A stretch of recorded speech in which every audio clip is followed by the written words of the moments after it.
Hi, I'm Sergey Gordeev, an Emmy Award-winning journalist and TV show host. And today, we're continuing our conversation with Nataliya Rusetskaya. Before we go on, I'd like to share that this will be an adult conversation between adults on adult topics, so we only invite you to join us if you're 18 years of age or older.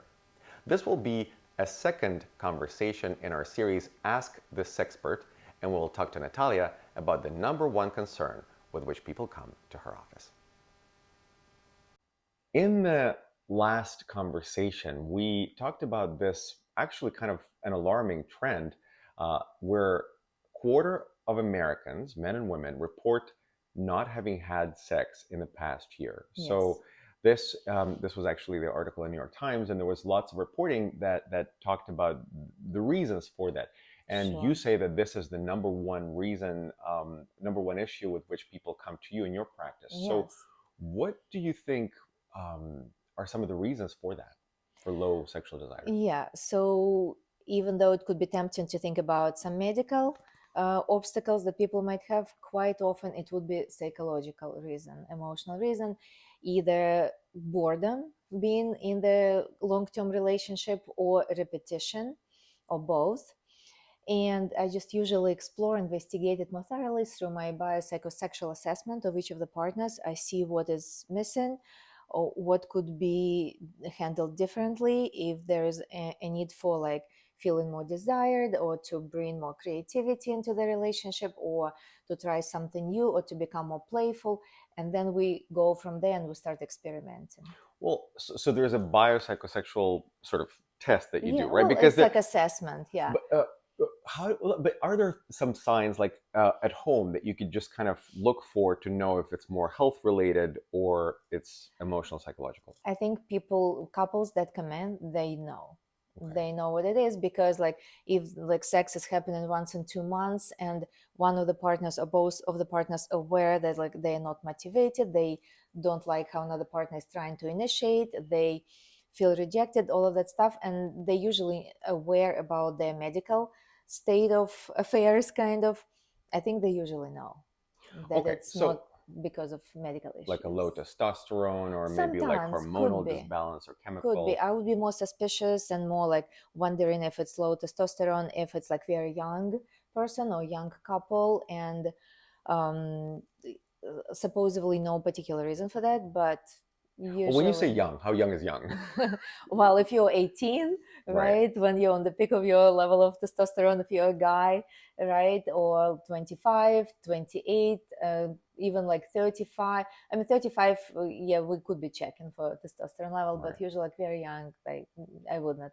And that complaint comes a lot from couples who've been together at least for like 5, 7, 10, 15, 25 years. Like usually it's because So of being it's together for usually such a long time. Yeah. usually it's people who are together for a long time and they're, well, to put it plainly, they're bored, right? Like it's just Yes. not exciting to them to have Yeah. sex again. So you think low sex drive, well, there's a lot to unpack here. First of all, we Yeah. have low sex drive just because you've been together for so long and you're just used to each other and it's no longer as exciting as it used to be, right? And it There's could, that. yes, and it could be, like it's not like you're tired and bored, but your body could be bored, or something is not firing up in your nervous system. It's not like you're bored with the person per se, but the body doesn't respond the same way it used to years ago when you just met. So then for that particular problem where like somebody might not have a problem getting aroused for another person, but for Yeah. their partner they don't. Totally. And um, they ask, like, so do you think you just don't want to have sex at all in general, or you don't want to have sex with your particular partner? And it's usually very important to know that differentiation, because it's a different game plan in well, terms and of also treatment. I think what's important also is just like being honest with yourself and with your partner, because if it's like when you come to the doctor, you have to like really honestly say what the symptoms are so the Yeah. doctor can help you. So like you're the sex doctor, and so I think the first step would definitely have to be for somebody to like be honest with themselves. Like, yeah, like I feel excited for other people, just not my Yeah. wife or my husband, right? And for that reason, I usually need to invite a person for this type of a discussion one-on-one, not to do it in Right, right, front of right, the partner, especially if it's a very new right. couple who don't have trust in relationship with me yet. Plus, I don't know how much they know or don't know about each other's sex life, even outside of the relationship, if there are Right, any affairs going on. So I usually explore that detail in one-on-one right. conversation. Well, also, it's a very vulnerable thing, right? Like to come and be like, well, gosh, I love you, but I Very don't want to much have so. sex with you as much as I used to, right? Like Yeah. it could hurt a person's feelings. And I even explain to those people who are feeling hurt in those situations that there's a difference between love and desire. The person could still love you tremendously and very devotedly, but the desire might be gone or really decreased tremendously.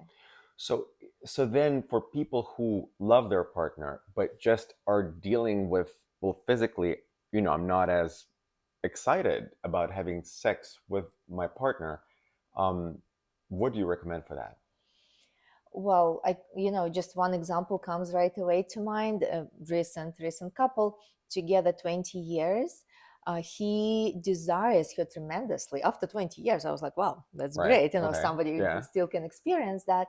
And the wife, she understands the value of having regular sexual intercourse with the husband, but she's just not in it, just She's not not on feeling her it. radar and not in her mind. And so, and very little is logical about sex and sexuality. That's why I had to figure out, what's going on with her. And what I find out that she has been like so preoccupied with like planning and doing pretty much everything in terms of chores in the household and managing like all children's activities, everything else, that if that could be taken off her shoulders, she could possibly have an opportunity to start thinking about pleasure and relaxation. And the guy was so excited. The husband, he really starts helping out after 1 or 2 sessions. He really frees up her time and he's trying to see what's going on. And now she's just so confused. She doesn't even know what to do with that free time, because for years she was just making herself so busy and Right. disengaged with it. So some people don't. So my job will be to help her relax, to help her figure out how to start enjoy that quality time together, and so on and so forth. So for somebody like at home, right? Like if they're, you know, one of the things that they could probably be facing if they love their partner but just don't feel sexually aroused, to have sex with their Yeah. partner, is to check, is my mind running, about something else, and address Yes. that problem. Yes. That's one avenue, right? Another avenue would be like, also I need to screen if there is any trauma, especially if there is possibility of sexual trauma. That could be really Mm-hmm.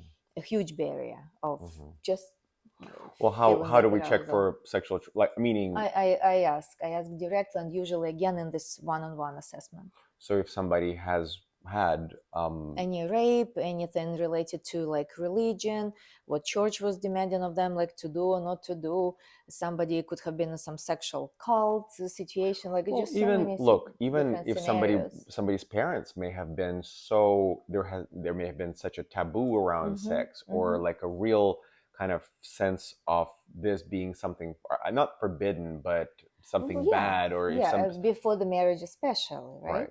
So, and that specific, lady I'm thinking about, she said, like, so how is it possible? Like, before marriage, no sex is allowed or approved, and after I get married, I'm supposed to be a slut. Right, like Like, if she you're was like, it's like discrepancy. Like, so how what is do it you do with supposed to that? work? Well, we provide a lot of sexual education about Right. it. And another thing that comes to mind, when, like, in our modern society, we're so fixated on being like efficient and yeah, like just efficient with everything, and it needs to make sense, that it's hard to kind of start focusing on playfulness or seeing any benefit in eroticism and being like childlike and playful with each other, because we want everything to be predictable and planned and just Right. I done. have 18 So minutes for sex, let's go. yeah, that's to Well, that level. speaking of, you talked about benefits. What are the benefits of having regular sex life? I mean, just so that people, because it may not be obvious for some. Yeah. Well, there are actually multiple benefits for your mood enhancement, for your immune system. It could be stronger even if you don't have a partner, but you have solo sex. If you masturbate regularly, it could be actually very positive for your physical health as well. Well, we'll talk about masturbation and porn also, Sure. because you shared that one of them sort of both obstacles and great instruments to help a good, so pornography could like either really harm or help Yes, sex life, both for totally. individuals and for couples, Yeah, right? I believe that. So well, let's talk about that. Like, so Sure. porn, is it a good thing or a bad thing, and how do we know? Sure. So maybe I could even draw a little bit of parallel because we're talking about low sexual desire.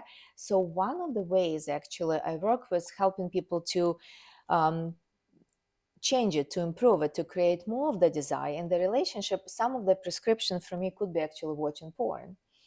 And but So wait, like watching porn with your partner, watching porn by yourself. usually together in those scenarios of low sexual desire, if they come together, yes, watching it together and choosing sometimes what she likes or what he likes if it's a heterosexual couple, or if it's same gender couple, like to give each of them a chance to choose their own preferences and to show the partner, because that could be a good educational possibility for, let's say, like if I show you what I like, if I really into like anal sex and I am embarrassed to say it to you directly, I'll show you some videos, we'll watch it together, and it will be like easier for me to give you that Communicate your message. preferences, not be like, Yes. oh, let's do this, but like, oh, Yeah, that's hot, that if they're looks watching good, it. why don't we maybe try that? So it's a And communication kind of helping yes, tool. yes, um totally. Easing you're like, it what he up. likes, what she likes, is like a movie night, like choosing a movie is like, you think it's hard to choose a movie regularly, but choosing porn, Yeah. well, look, but so great, like, so I think, so you're saying watching porn together can Yes. be both good in terms of giving people ideas and also Yes. sharing, communicating your preferences to your Yes. partner through saying, oh, that's hot, this is good, like, why don't we Yeah. try that? Okay. Yeah, like sparking more creativity, Right. because if you like certain scenarios, couples could be more like uh, inclined to try something like this together, Hmm. right? It could increase the arousal if you're struggling with that in like low sexual desire scenarios, right? And you would know what potentially could create more arousal for you.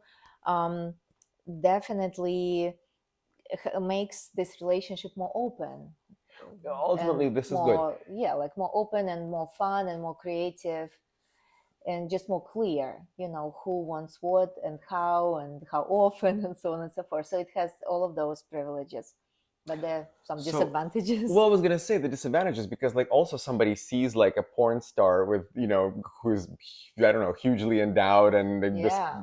person who can do like 17 different positions that normal people wouldn't even be able to get into.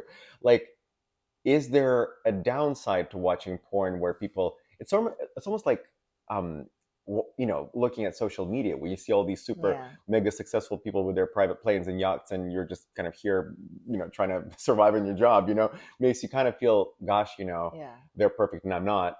Does that happen when watching porn A lot, also? a lot.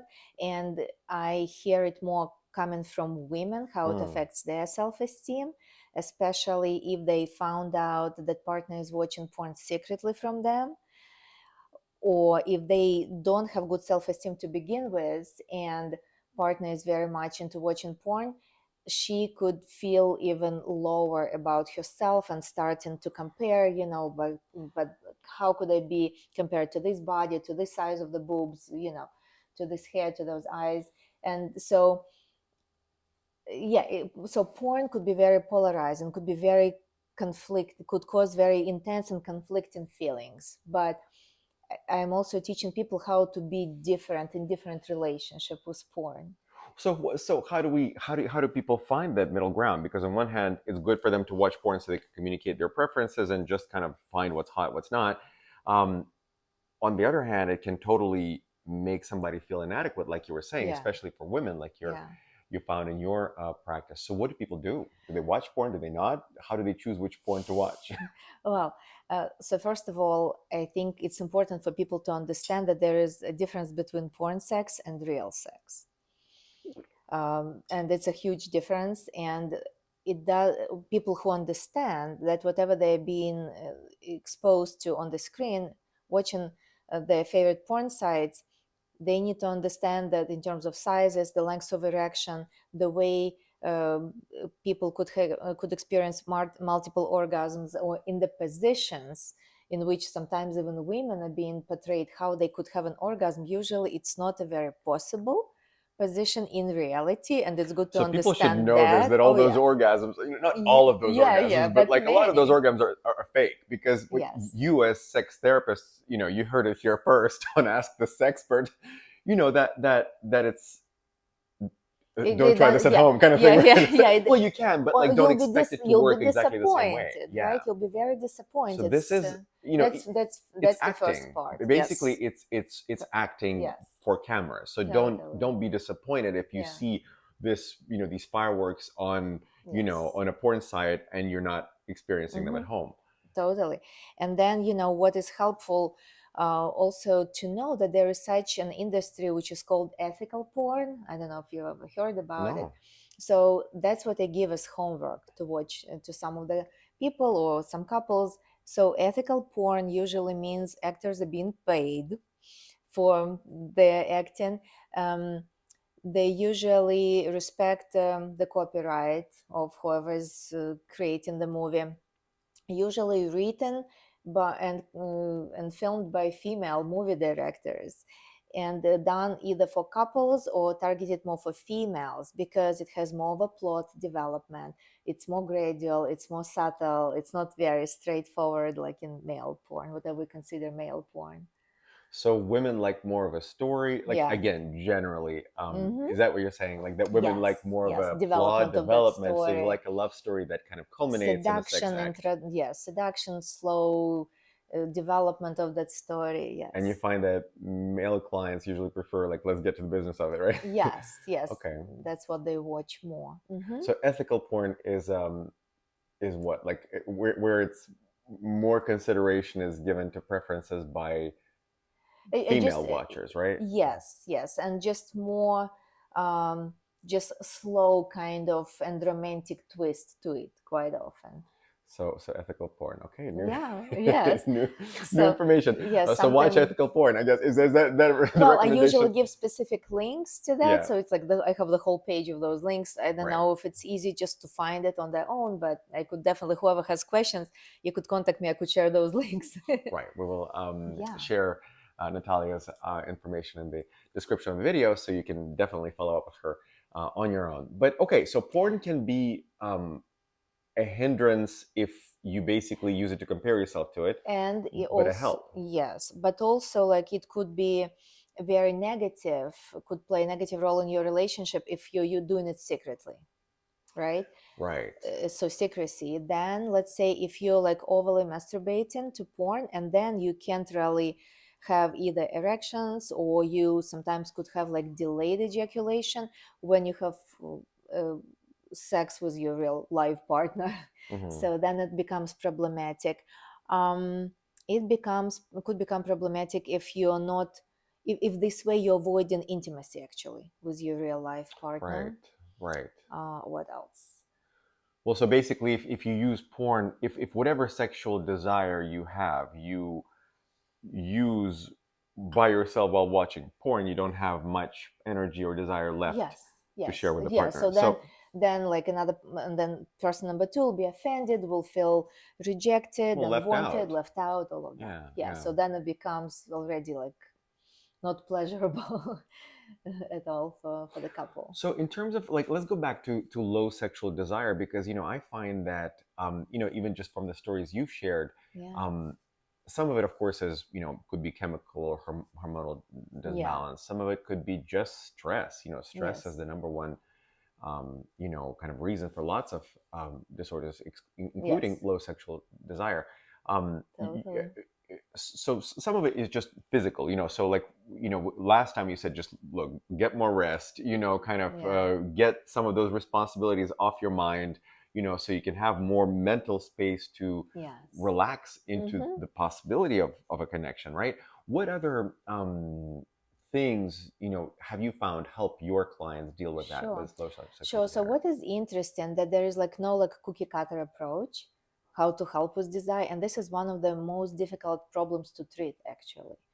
Like not always like the most tremendous success rate, but what I do, because it's so different for each individual and for each couple, uh, part of the technique that I'm using, it's created by Susanna Yasensa, also like world famous sexologist, and she created this um, method where we use sexual menus. We create sexual menus for the couple, Hmm. and then they have to use it at home. So if you want it very brief, in the brief version of it, I'll tell you that each partner, either based on the porn they watch together, what they Hmm. like, right, whatever they found exciting, or their own life experiences by that moment, they write what they actually want to be on the menu. For example, like she could write like, I want to be, kissed slowly for like 7 minutes, once a week or something. Or he says like, I want to be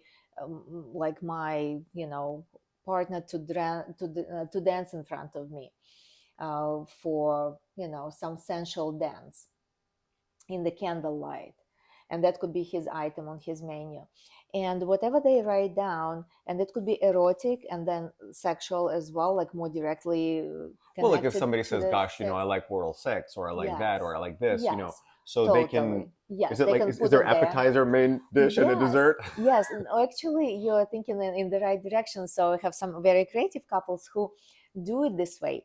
And they would put it as appetizer, something, for like foreplay, main course, and the dessert. And they create like a regular, nice looking menu where each of the partners could choose from that menu. Like, for example, like I'm going to choose like this week, I want this from you, right? That specific activity. And then you have your own side of the menu and you tell me what is your choice, and they should give it to you during the and week. and I guess they have to agree, Rotate. right? Like because if somebody wants something that the other person is really not into, Well, yeah, or do usually they? it's something like that is acceptable within this couple dynamic. Yeah, Hmm. not Hmm. something completely outrageous that never happened before, and another person feels like appalled to do and like feels Right. disgusted by it. Yeah, usually it doesn't get to that level, at least in my Right. practice. Well, and then basically, I guess you just so a menu is kind of like a tool instead of people asking, well, gosh, I really want whatever Yeah, from you today. yeah, It's like, oh, well, what will you have from the yeah, menu? It kind of exactly. um, It's a nice prelude, externalizes. right? Like it could be like It's some fun and seductive and sensual way, even like right, to start something, because I think it also has to do a lot with how people initiate right. anything sexual. Because like what I hear, a lot in this country, unfortunately, in the States, a lot of white men, like one of my like friends and some clients tell me like, when he wants me, he just wants like to touch me like this and do like that to my boobs, and that's it. And like, and there's nothing else in the repertoire, right? Hmm. So that's why I explore in a lot of detail. So how, who initiates currently anything sexual, how does it happen, Hmm. what, like, do you say directly to a person like, I just want to fuck right now, like let's go, or it starts in the morning with sending some like sex message to the partner and hinting that something will be waiting for you in the evening when you come back home, when you, I don't know, get into the shower, you're gonna see some nice liquid soap. I want you to wash yourself with that liquid soap, and this will happen. So you could like play with those ideas, how, and have this flirting starting in the morning, and creating the mood up to the evening. So I want to see how do they initiate what, and if it works for person number two, if it doesn't, like, and how do we make it more aligned as well. Right, because if we talk about low sexual desire, it's about it's a whole process, right? It's not just like, oh gosh, let's go. Are you ready? Are you not? Like, it's just Yeah, how do you get into it, also, right? yeah, That's yes, important. So, if I'm hearing you correctly, you're saying that how you get into it, how you initiate it, has a yes. lot to do with whether you end up wanting it or not. Exactly. And also, I totally forgot about this concept I wanted to mention to you today, the concept of willingness. Hmm. And I use it much more over the last few years, because if we look at the very like old female sexual response cycle that was created in 1977 by Helen Kaplan. So it has like three cubes. We start with desire, then you're supposed to move to arousal phase, and then you're supposed to get to the orgasm phase. So three components. And if people are being stuck in those three steps that they think should happen always, they might not be having sex for like a couple of years, maybe Right. longer, because they're waiting for that desire magically just to Right. evolve the way it was like 15 or 20 years ago. And it's not going to be like this. That's why when we introduce the concept of willingness, it could really help multiple people, both genders, to really being open and willing to accept the possibility of developing some like responsive desire in response to a different type of stimulation, to some environment, to some special touch that it will be evoked in the process. But as So long what you're saying in terms of, just to make sure that I think, the viewers and I understand it. So what you're saying is willingness is like, if you're generally willing, then you together can explore how can you jumpstart yes, that which maybe was happening naturally when you just met because of the newness and excitement of the yeah, relationship. But if you're like yes, together for 20 years, it's just not happening on its own anymore. yeah, So if you're willing, you have the willingness, yes, then you together can explore what are some of the things you could do, or your partner could do, or you could do together to exactly. invite More of the that desire, arousal into yes, your space, totally. into your body. Or one person could be really willing to have sex and another not. So but if willingness, If they're willing, if there's a possibility of that, of exploring that, looking a little bit more on that willingness, then it can take you to more fun horizons, right, to where you don't feel like it, but if you are willing and you allow your partner to approach you the way that kind of you think you've discovered makes you kind of Yeah, aroused, right? yes, Then that could happen. then So more can what happen, yes. Right. So, talk about playfulness, because there are all these. I actually live right by a store called Romantic Depot, and I always walk by, and there's all these different displays in the window. I'm thinking, gosh, how fun! And it's a huge industry, the sex toy industry, and so Yeah. talk about the importance of play Mm-hmm. in sexual health, and specifically in addressing low sexual Yeah. desire. Oh, I wish I could show you a game right now, because I have something handy. Like, I do recommend the different games, board games, card games, sexual toys for sure. And I even have like a play therapist in my practice who works with couples to identify their playful personality types and how they could incorporate it into the sexual Let's see these. relationship. Why don't we? Do you have some toys to show? I'll see if I Okay. could find Okay. something. 1 second. Just here, it will be just one game that is handy. Mm-hmm. For example, something that is available readily here. Okay. So this Love Battleship. Mm-hmm. So it's about like drawing. A lot of people remember it from childhood, where you draw like different ships, Mm-hmm. and if you kill like a little ship on this in the sea, right, of your opponent, you get a card with different let's see, foreplay cards. Mm-hmm. And we could look at those, what they offer to us.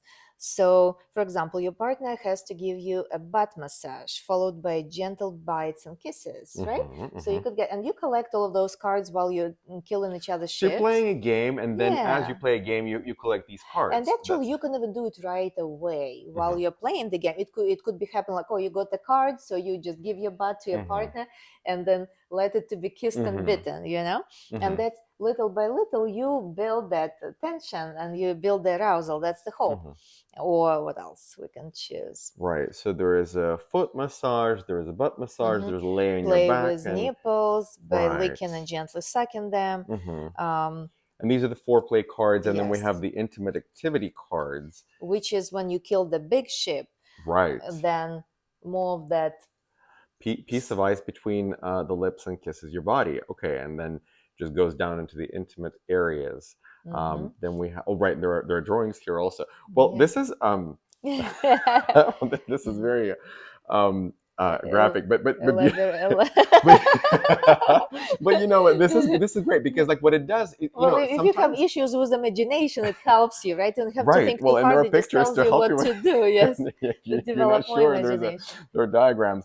Well, okay, so this is great. This is this is just one of them. This is one of them. Yes. But also even just like toys that people like this is like a game, right? This is an Yes. activity, but they're also like toys and contraptions, and like there is some Yes. people are into bondage, some people are into like different, like they have vibrating massage toys, like Yes. there are sex toys as well. Talk about the importance or not importance of those. Well, I think it's really fun, but that's my personal opinion, right? Fun and pleasurable, but not everybody needs them. And it also depends on your erotic blueprint. So that's another topic. Maybe we could talk even another day about it.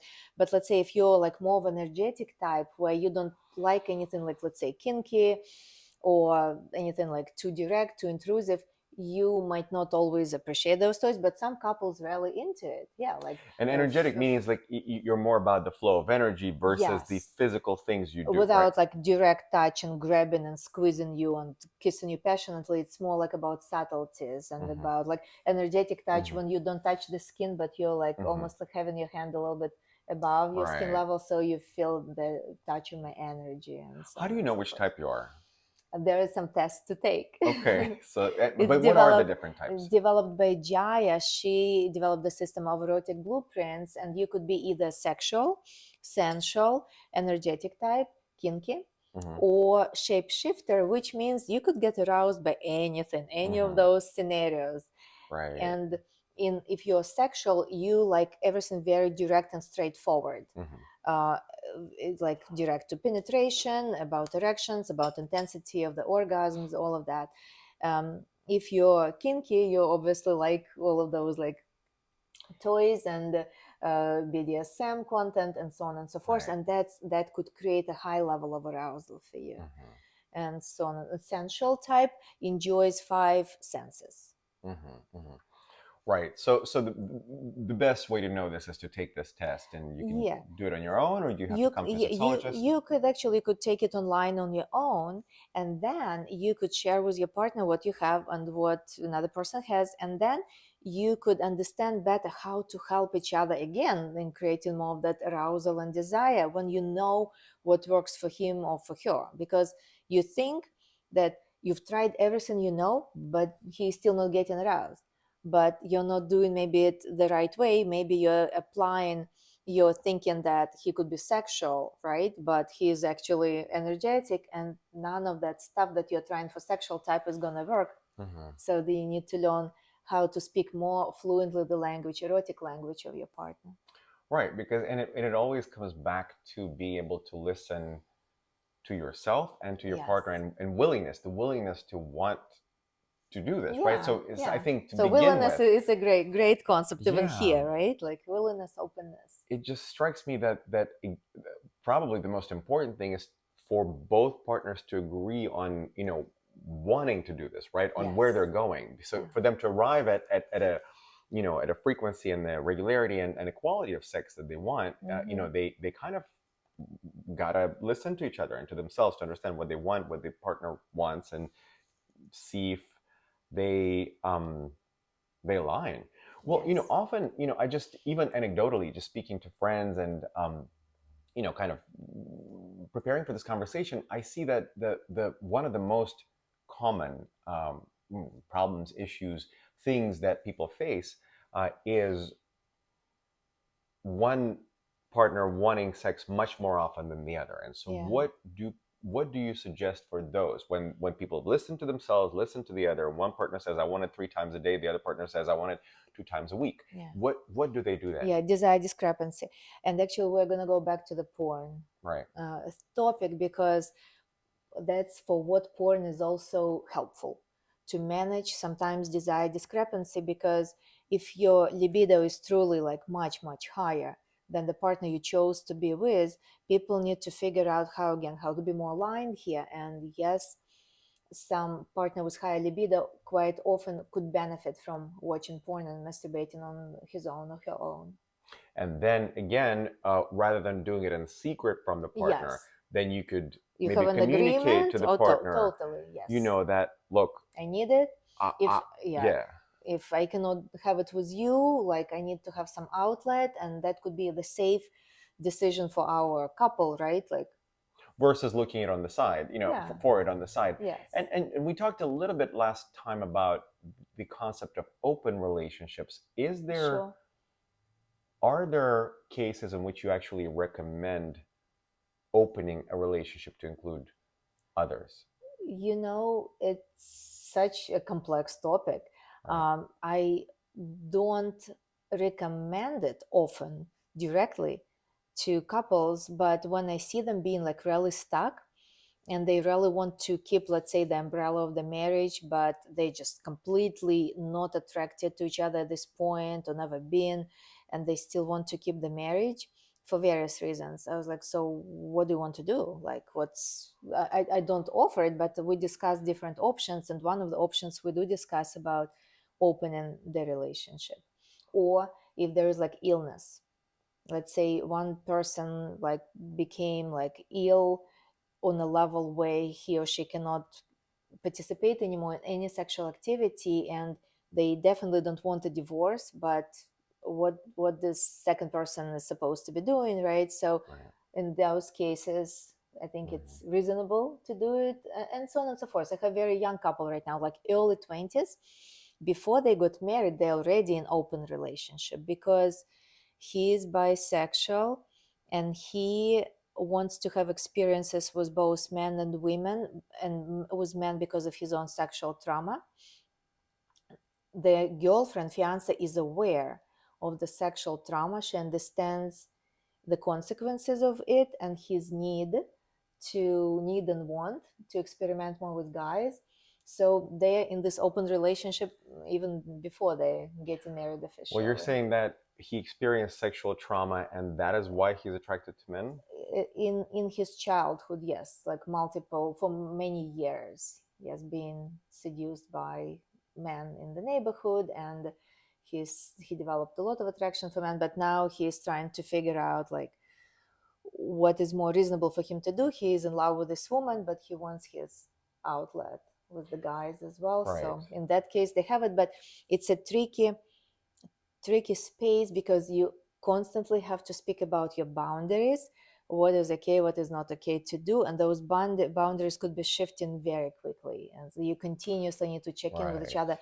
Are we okay? Do we give enough attention to each other as our primary relationship or not? And yeah, so it Right. So it's not like you once talked about it and those rules are set in stone. You always have to now, check in, always yeah, constantly, adjust, always. constantly, Yeah. yes. Is there a thing where by talking about it too much you kill the magic? Does that is that a concern? You mean like in in general? in sex, well, about in relationships, like when all you do is discuss boundaries, does that kind of is there something to be said about unspoken rules, and how would you navigate that, Well, or is it even a concern? What would you are say as a we going psychologist? like away from the topic of open relationships here? We're kind of we're veering into a side discussion on, can there be such a thing as too much communication To, about sex in a relationship? I think that yes, How do but you know? How do you know when it's enough, when it's too much, when it's not enough? sometimes your partner will tell you right away if you're over communicating about something sexual, let's say during the act itself or after all, and if they tell you like I like it kills my desire for you right away, or could you please stop talking, or like I Well, don't some need people to might hear not it want to right hurt the now. other person's feelings, and they might not be just so Yeah, communicationally like free, yeah, to and express that. not everybody needs, let's say, like thorough communication during sex act per se, Right. so yeah, there are of course different scenarios, like I have a couple where she really wants to express all of her sexual fantasies and she thinks it will arouse him, and he doesn't want to hear that. He's like, no, no, no, like you just keep your fantasies to yourself, it distracts me, it kills my mood, I don't need to know. Right. Right. Right. So That's, yeah, because if somebody, like, say, wants dirty talk during, and somebody just says no, just yeah, really let's not talk, because that distracts yes, them. yeah, or it's not acceptable for somebody, Right. it could be turned off, Right. dirty talk. So Right. Right. Right. so Right. yeah, Right. So it's definitely all very individual. very individual. And so I guess your advice would be to what? To be sensitive, to try to, like, just read the room, read the partner. Like, what's the how would you In terms of advise? communication, or Yeah. just in terms of communication, just clarifying, I think, on verbal level still, not in the in the middle of intercourse, but Right. sometime when you have tea or coffee or have a glass of wine together, what is When you have a morning coffee, be like, so darling, when that last time when you were giving me a blowjob, well, look, it's right. We laugh, but better than in the moment, right? right, Like definitely, it needs to right, be like a and it needs to be like a positive emotional vibe when you're starting a right, conversation like this. right. Yeah. Well, it's always, find an appropriate moment. For some people, it can be difficult to start a conversation about sex or sexual preferences or the romantic life. Are there some just phrases that you found helpful that you could share with our viewers that could just help people start these conversations? About the preferences. Just about sex, about their Mhm. sexual life, about their preferences. Like, say, somebody wants to share something, what they would like or what doesn't work for them.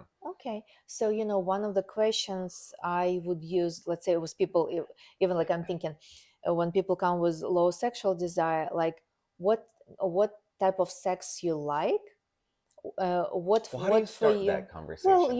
you can just like use those questions directly sometimes, or what makes sex great for you, and when did you experience this great sex. So it could be using questions, or sometimes, not sometimes, quite often actually, I use sentence stems that I created on my own. I call them SSS, sexual sentence stems, but they're a lot about five senses homework that I use, plus in general about sexuality, and I have them written down, and people could just read the beginning of the sentence in session with me, or they could do it at home. For example, what I would like to experience with you erotically this year, and then you have to complete a sentence, kind of when I start sentences for somebody and they just need to end it, finish it, so that makes it easier for Well, people, that's for once some they're already people. having a conversation. What I was thinking of is like, is somebody who hasn't talked about sex in their relationship, well, that's not a thing that they do, right? Yeah, So but let's face it, like people who watch this are probably people who, who could use some advice, who could use some help, right? Like yeah, people who can talk it all out between themselves. They don't watch videos, they sort it out between themselves, right? So yeah. if somebody finds this video helpful, they're probably they may be a type of person who's like, well, gosh, I just don't know how to start that conversation with my partner. If we haven't Mhm. ever talked about it, like, what would be some of the ways to get into that conversation, without spooking, the partner, or without kind of startling, kind Mhm. of like, how do you ease into a conversation about sex with your partner Oh, if that's yeah, not what you're already yeah. doing? So like it's so easy for me to think in the format of sessions, because I That's what you like I do. yeah, because I think how people do it outside of my office. I think about what to do with them inside of my office, but outside of the office on Outside your of the own, office. I think what would be, and still I think is and always helpful, to keep remaining like super curious about your partner, and just say, like, we've been together, let's say, for the last year, and I still don't know your attitude about like oral sex. What do you think about it? Do you feel comfortable giving it? Do you feel comfortable receiving it? Like, kind of come to create your question with curiosity, Hmm. and just say, like, I really love to know. I would really appreciate it. It would really help me to feel closer to you if you would share with me. I like that because I like asking a question in the spirit of, gosh, I'm still learning about you, Yeah. and I love you so much. Hmm. And I want to Uh, learn I want to more. know more about you. Yeah. And I was just thinking, when we do that, is that something you enjoy? Is there something you maybe would like to experience that we haven't yet, Yes. right? Yes. Maybe Yes. like this. Yeah. So coming from a point of expressing love and wanting to know more about the Yes. person, I And think want to that's a feel more of that intimate connection. right. And And that's probably a yeah. good way to express your preferences. Because if you just go like, well, gosh, when we do that really doesn't work for me. That's a jarring, that could like really Yeah. hurt somebody's feelings. Yeah. And it But does. but And it if you does. do, and it Yes. does. So basically, if you kind of ask about the other person and they respond, then it gives you an opening to say, well, and for me, Yes. that works very well. But Yeah. could we try that instead of that? Exactly. And I think, and daring also, having enough courage to say it for the first time, once or twice, it could be clumsy, difficult, but then if your partner is open and responds to you in this, like in an open manner, then you'll be more inclined to keep figuring it out and learning more about each other. So I think it's like it's kind of like going to the gym or really starting any other practice. It sounds like the best way to start talking about sex, if you haven't, is just to start, but do so in the spirit of curiosity, do so Yes. in the spirit of openness and Yeah. love and respect for each other. Yeah. That's what it sounds They're like. into there. Yeah, Yes. yeah. Well, I think this is a lot that we covered today, and so this is part two of our three-part conversation. I think we'll do the third session all about questions. So we'll collect some questions from you guys, Yes, and please send we'll us some just do a questions. question and answer session for the third time. But on this topic, on the topic of low sexual desire, or finding a way to coordinate with your partner on, using tools such as porn, such as sex toys or sex games to help address low sexual desire. What would be some, I guess, parting words of wisdom for people as we conclude this conversation today? Like some funny quote comes to mind. I don't know if it's very appropriate, but I'm gonna say it. So there is a new book called Sex When You Don't Feel Like It by Cindy Dornell. So she opens the book with this quote, like how we, during those current modern times, we are the most connected, but also the most like not satisfied, disengaged with each other, and kind of, she says, like we're fucked, but not the way we would like to.